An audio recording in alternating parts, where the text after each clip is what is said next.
Hi, I'm Stephen Hamowitz, and I'm here to talk about a case before the United States Supreme Court that, as you can see from slide one, may abolish the Affordable Care Act or Obamacare.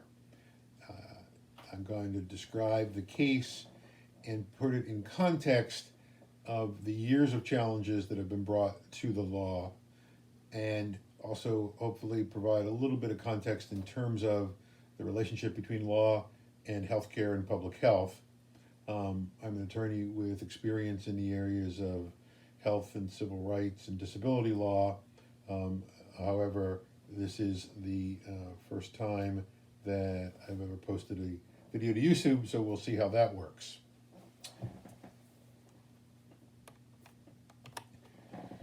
In terms of where things stand, slide two, 18 states that are controlled by the Republican Party and the Trump administration have a case now pending before the Supreme Court in which they ask the court to rule that the Affordable Care Act is unconstitutional.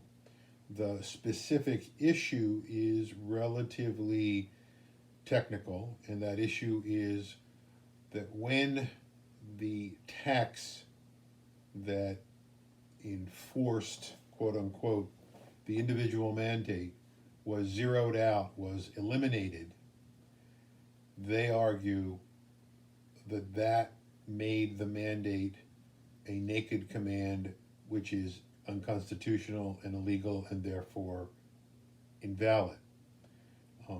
As we'll talk about, there have been countless challenges to the Affordable Care Act or Obamacare that seem to not be deterred by the current COVID-19 pandemic, but again, these are all issues that warrant a little closer examination. Slide three, well, how did we get here? How we're going to talk about this is that before we talk about the pending case, we're going to talk about the two major cases before the Supreme Court which preceded it. The NFIB case, it's National Federation of Independent Businesses versus Sibelius, and the other case called Hobby Lobby versus Burwell. But before we even talk about those cases, a little more background, a little more context on the legal system and how it works in particular in relationship to healthcare and public health law. So slide three, the legal system. I'm sure you will recall from your education that this is a federal system comprised of 50 states and the federal government. Each of them have governmental structures which are largely the same: legislative branches, executive branches, and judicial branches. In the judicial branch, which again, same in each of the 50 states and for the federal government, there are three levels of courts. There are trial courts, intermediate appellate courts, and then a Supreme Court or Court of Appeal, Court of Appeal that has the ultimate authority in the judicial system in that jurisdiction.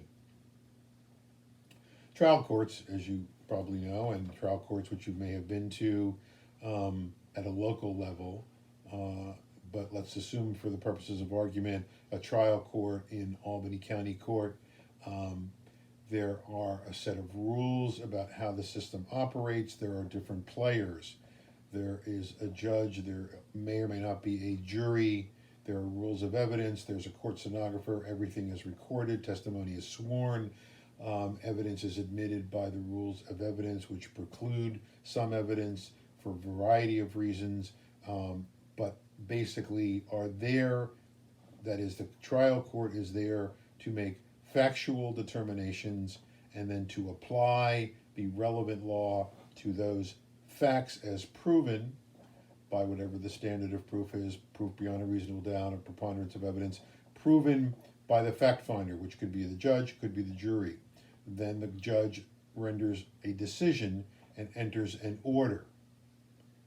The difference between trial courts and appellate courts is that appellate courts don't find facts. They generally accept the facts as given in the transcript and the findings of the court below, and they review for errors of law. That is, the losing party takes the case up to the appellate court saying the judge below made a ruling, whether it was about evidence or exclusion of evidence, or about the charge to the jury, or about whether enough proof was advanced, whatever it might be, the court is looking for and can only reverse or change the decision below if it finds there was an error of law.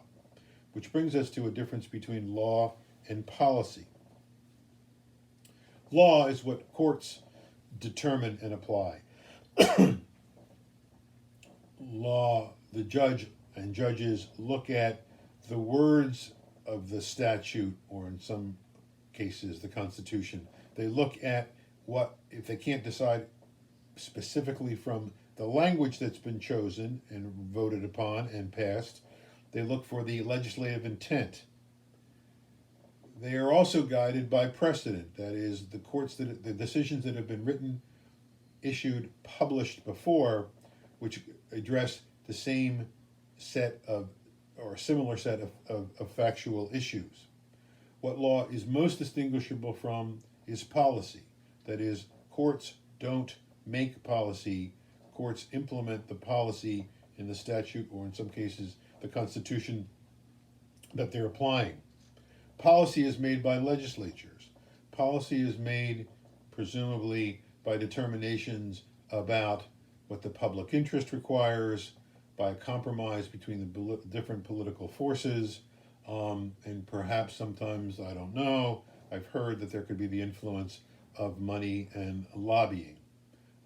If you want to take an interesting current look, there's an article in this week's New Yorker about a book that's contrasting the federal law that the FDA follows in terms of how it goes through the process of deciding to approve the use of new medications, pharmaceuticals, as contrasted with the system or non-system that exists to review and permit the use of medical devices, in particular implantable devices. But the key point is courts apply law, legislatures and executive agencies through regulations or rulemaking decide policy. When a case gets to the Supreme Court, it is the final arbiter of what the law is. That is, what the statute in question may mean and how it applies to these factual determinations, or what the Constitution actually means, how it will result in an outcome for a specific dispute. The court's mechanism is fairly well established over the course of the couple of 100 years that the court has been operating.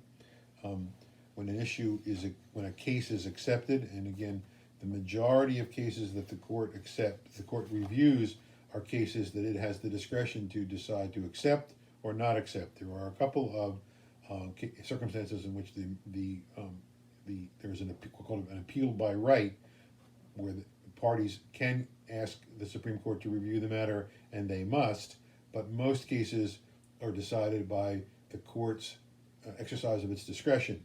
What you read in the newspapers is about the decision to grant or deny certiorari, or cert. It really comes down to 4 of the 9 justices have to agree that the case merits the court's attention, but if 4 do agree, then the case is granted certiorari. Once that happens, it's scheduled, the matter is briefed, the parties for both sides write a legal argument saying, we think the law says this, and they extensively cite the transcript and the record below as to the factual issues, and then they cite cases that they believe advances and satisfies their legal theory about what the court should decide. There can also be briefs from non-parties, called amicus curiae briefs from entities, organizations, which are not parties to the litigation, but have a strong interest in the issue, the legal analysis, the legal theory, and or the outcome of the case. Once those briefs are all considered, the case is scheduled for oral argument. The oral argument generally is afforded 1 hour, half an hour for each side. At this present time, the cases are not. The court has never permitted television, but it's reported now that in the cases that are going to be done remotely in the pandemic, that the court will allow the audio of the oral arguments to be available to anybody who wants to listen to them. The oral arguments are designed to probe and push and challenge the arguments that each side is advancing. That is, um, the lawyer for whichever side goes first will get about 5 or 10 seconds into his or her argument, and one of the justices will say, "I've read your brief, counsel, but I want to ask you about this." They will push, "What do you mean this law, as interpreted by this precedent, means X? Couldn't it mean X to the first or second power, or could it mean something different?" Or the justice will ask a hypothetical that tries to explore what the boundary of the principle that this advocate is seeking the court to adopt. These are interesting and oftentimes intense, but very civil exchanges. Once those oral arguments are concluded, in the next couple of days, the court meets in private session. That is, there's no one else in the room except the 9 justices. They go around by seniority and talk about which principle of law supports the outcome that they think is appropriate, and then they take an initial vote. And once that vote is taken, the Chief Justice assigns the drafting of opinions to a judge on one side, and then assigns the drafting of a dissenting opinion to a judge on the other side.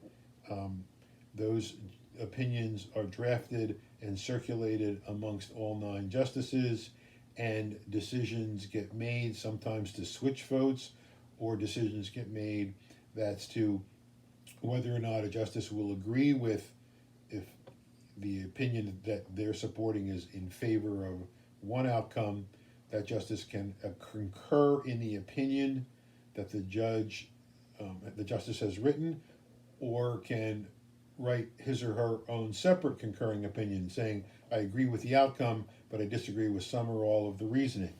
Those opinions all get published, and they become precedents which judges then follow in lower courts in subsequent cases raising the same issues.